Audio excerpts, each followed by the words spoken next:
de Mateus, capítulo 28, verso 19, nada mais é do que uma doutrina isolada. Aleluia, chegou da teologia, a teologia cristã.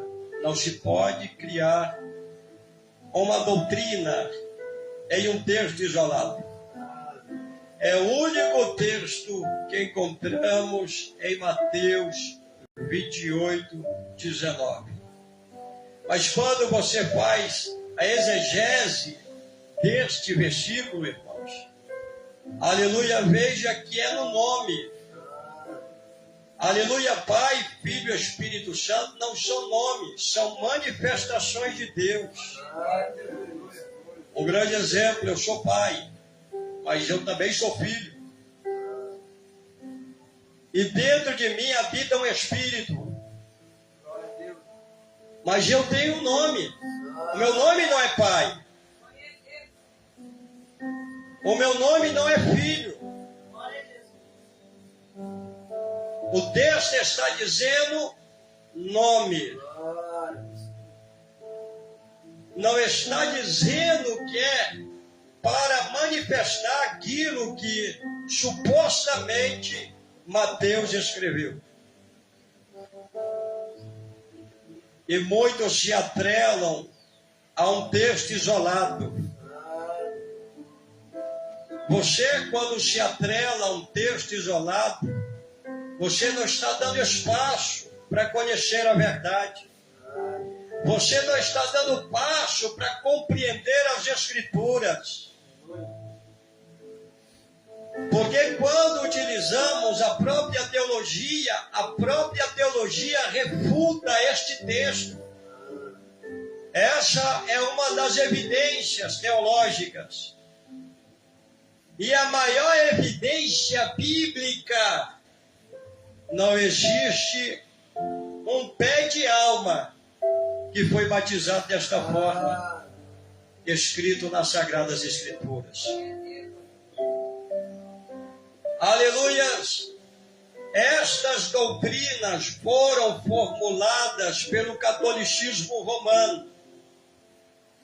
Aleluia! A própria Igreja Católica instituiu a doutrina trinitária. Cerca de 325 depois da fundação da igreja. Aleluia, intitulou-se uma nova doutrina, uma doutrina agora que começou a implementar os reis, as nações, aleluia, os povos. Como encontramos no livro de Apocalipse, capítulo 17, a grande prostituta. Aleluia, gosto sempre de citar, irmãos, o que o Papa Francisco citou alguns anos antes da sua morte. Ele disse que os nossos irmãos evangélicos estão ligados juntamente conosco pelo ecumenismo, porque eles receberam o batismo trinitário, em nome do Pai, do Filho e do Espírito Santo. Sabe o que o Papa estava querendo dizer? Aleluia, o Papa estava dizendo que todos aqueles, aleluia, os protestantes, porque sempre falo para os irmãos, a gente não é protestante, a gente não recebeu nenhuma reforma, nós não saímos de Martinho Lutero, nem conhecemos quem é Martinho Lutero, ou outros que disseram que foram os reformadores da igreja. Irmãos, a Bíblia fala que as portas do inferno não prevalecerão contra a minha igreja. A igreja venceu o período mais obscuro da Inquisição. Aleluia, a igreja venceu o período mais tenebroso. Aleluia, no tempo de Roma. Aleluia, morria. Aleluia, mas ninguém conseguia parar. Sempre dava continuidade em outros sermos. E a palavra de Deus não deixou, aleluia, de ser pregada em todo este tempo. E estamos aqui por esta palavra, a mensagem apostólica que atravessou mais de 2000 anos atrás, e hoje lemos como estivéssemos naquele irmãos? Então veja que este homem, aleluia, o Papa da Igreja, aleluia, diz que todos aqueles que receberam o batismo trinitário, em nome do Pai, do Filho e do Espírito Santo, são católicos. Não existe outro termo. Irmãos, sempre haverá duas igrejas. Uma falsa e uma verdadeira. Eu te provo na Bíblia. Aleluias. Quando Deus fez uma convocação para Noé, uma igreja salva e a multidão que estava perdida. A promessa de Deus, mesmo que tenha saído das mesmas entranhas, aleluia, da esposa de Isaac, mas houve um povo salvo e um povo perdido.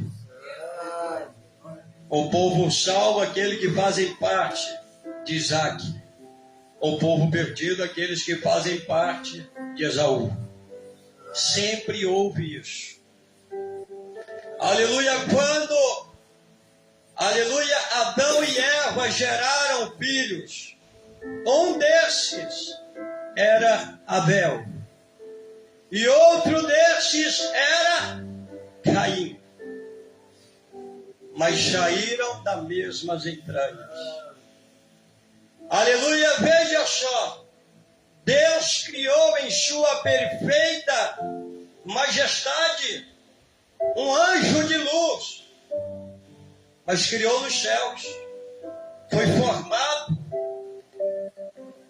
aleluia, mas a natureza deste anjo era má. É por isso que eu falo para os irmãos, sempre haverá uma verdade e sempre haverá uma mentira. Aleluia, assim como a igreja de nosso Senhor Jesus Cristo, ela surgiu em Jerusalém, a cidade santa.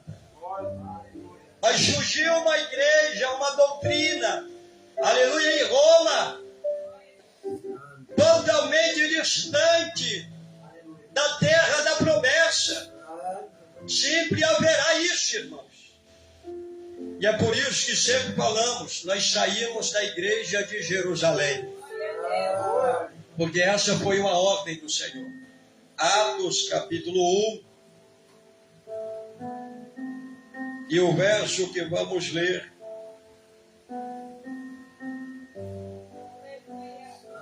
Aleluias.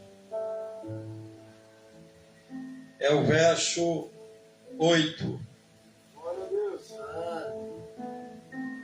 Aleluia, depois que o Senhor Jesus finalizou o seu sermão, ele ascendeu aos céus. Mas ele deixou uma ordem. Aleluia, uma ordem que muitos não estão cumprindo. Que diz assim: mas recebereis virtude do Espírito Santo, que há de vir sobre vós. E ser-me-eis as testemunhas, tanto em Jerusalém, como em toda a Judeia e Samaria, até os confins da terra. Verso 12 que diz: então voltaram para Jerusalém, do Monte das Oliveiras, o qual está perto de Jerusalém, a distância de um caminho. E veja só, irmãos, todos estes discípulos receberam uma ordem do Senhor Jesus. Não mandaram eles para Roma, porque a igreja de nosso Senhor Jesus Cristo, ela surgiu em Jerusalém. A salvação veio dos judeus, não veio de nós, não veio de povo pagão, irmão. Mas a salvação saiu de Jerusalém. E como em Jerusalém, aleluia, eles batizavam, aleluia, qual nós lemos em Atos capítulo 2, verso 38. E disse-lhe: E disse-lhe Pedro: arrependei-vos e cada um de vós sejam batizados em nome de Jesus Cristo para o perdão dos vossos pecados. Aleluia, não foi outro nome. Não foi os títulos que supostamente Mateus escreveu, mas foi no nome do Senhor Jesus. Atos capítulo 4, verso 12. Em nenhum outro há salvação, em nenhum outro nome há dado entre os homens qual podemos receber a salvação. Não existe outro nome para eu e você ser salvo. E quando falamos em salvação, nós não falamos, aleluia, de curas, aleluia, de nossos corpos físicos. Nós estamos falando completamente da cura de nossos corpos espirituais. Para se refletir no físico, tem que ser batizado para que os teus pecados sejam perdoados. É por isso que todas as pessoas que foram batizadas em nome do Pai, do Filho e do Espírito Santo não foram batizadas. Não receberam o batismo em nome de nosso Senhor Jesus. Por quê? Porque não receberam o batismo de acordo com o que se saiu de Jerusalém. É o nome que perdoa pecados. É o nome de nosso Senhor Jesus Cristo que purifica a nossa alma. É por isso que é importante que a gente tenha clareza no que nós estamos ouvindo. Aleluia, e veja só que isso representa as primeiras convenções da igreja. A igreja de nosso Senhor Jesus Cristo começaram a se converter. A Bíblia fala que o Espírito de Deus se manifestou sobre eles, porque eles disseram, aleluia, Jesus disse, vocês têm que ficar em Jerusalém, até que vocês sejam revestidos de poder. E nós sabemos o que aconteceu em Atos capítulo 2. Aleluia, receberam o derramamento do Espírito Santo. E quando receberam o derramamento do Espírito Santo, a presença de Deus foi tão grande que as pessoas começaram a ouvir aquele barulho e começaram a se achegar. Aleluia, totalizando cerca de 11 nações estavam ali. Não que todas as nações estavam ali. Pessoas que representavam estas 11 nações. Multidões se aglomeraram. Mas a princípio eles olharam para aqueles que estavam cambaleando com o Espírito Santo, cheio da presença de Deus. Eles disseram, realmente estes irmãos estão cheios de gosto. Aleluia, tamanha esta hora da manhã, provavelmente quase nesta hora, às 9 horas da manhã, eles estavam embriagados pelo Espírito de nosso Senhor. E ali, irmãos, eles se escarneceram, disseram, estes irmãos estão embriagados. Mas se levantou um homem no meio destes irmãos que estavam cheios. Este homem era Pedro. E Pedro se levantou, irmãos, e disse, verdadeiramente estes irmãos não estão embriagados de gosto, mas isso é o cumprimento do profeta Joel, que disse que nos últimos tempos o Senhor derramaria o seu Espírito sobre toda a carne, sobre os vossos filhos. E ele profetizou sobre isso, e isso está acontecendo aqui perante os nossos olhos. E a Bíblia fala, e Pedro começou a pregar arrependimento. Aleluia, é isso que nós estamos falando nesta manhã. A única coisa que te impede de não ser batizado é se você não tiver arrependimento no seu coração. Pastor, ainda sou amacebado, ainda não casei ainda. Essa é a linguagem popular. Aleluia, pastor, ainda carrego bichos em mim. Pastor, ainda tenho outras coisas ainda na minha vida que precisam ser mudado. A salvação é para hoje. Aleluia, não é para amanhã. Nós precisamos compreender isso. Porque há muitas denominações que dizem, não, você primeiramente tem que fazer isso, fazer aquilo. Não houve restrições. Quando o homem de Deus abriu a sua boca e disse,